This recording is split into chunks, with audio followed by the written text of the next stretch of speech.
संपूर्ण देशभरात 31 मार्च रोजी रमजान ईद मोठ्या उत्साहात साजरी करण्यात आली।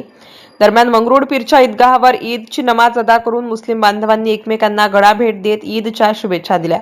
यावेळी मोठ्या संख्येने ईदगाहावर मुस्लिम बांधव मोठ्या प्रमाणात एकत्र जमले होते। मुस्लिम बांधवांचा सर्वात मोठा सण मानला जाणारा रमजान महिन्यातील ईद उल फित्र हा सण मोठ्या उत्साहात साजरा केला जातो। मंगरुळ पीर येथेही हा सण मोठ्या उत्साहात साजरा करण्यात आला।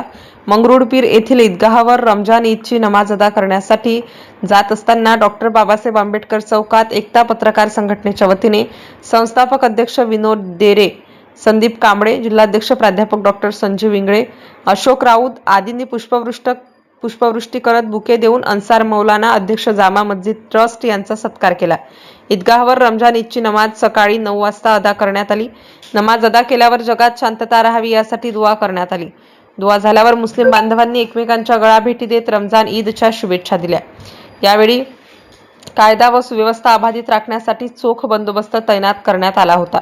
MCN न्यूज मराठीकरिता दिगंबर आव्हाड, मंगरुळ पीर।